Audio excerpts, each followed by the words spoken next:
Bomba il mercato dell'auto. Nel 2015 sgomma, accelera e in Veneto taglia il traguardo del 4,7% di immatricolazioni in più nel primo trimestre, con una crescita boom del 9,9% a marzo. Dopo una grande perdita del 45% negli ultimi 5 anni del mercato dell'auto, oserei dire che già da settembre dell'anno scorso i dati sono più confortanti. Oggi la rivoluzione del mercato dell'auto riparte dai privati con un trend positivo del 16,7% a marzo. Le famiglie venete acquistano soprattutto utilitarie, è su questo segmento che si registra la crescita migliore. Il mercato dell'auto un 50% è fatto dal segmento A al segmento B, quindi le utilitarie, le piccole e le medie, e quello direi che sta crescendo.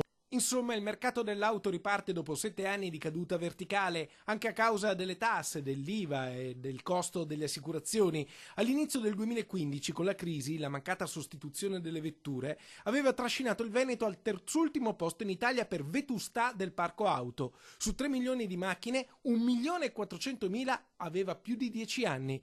Oggi l'inversione di tendenza. Più di 31.000 immatricolazioni da gennaio a marzo contro le 29.800 dello stesso periodo del 2014. I dati di Confcommercio parlano chiaro, la provincia che cresce di più è Belluno con un più 12,67%, seguito da Rovigo con un aumento del 10,3% e Vicenza che sale del 7,64%.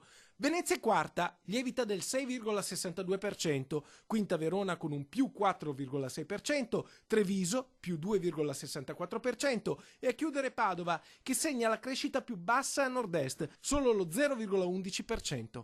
Stiamo andando verso un mercato che richiede inquinamenti più bassi e le auto ci sono, quindi il mercato, le case rispondono positivamente, un mercato che chiede le auto ibride e anche in questo caso diverse case le costruiscono, un mercato che chiederebbe le auto elettriche ma che purtroppo le infrastrutture da parte dei comuni e degli enti non ci sono messe a disposizione.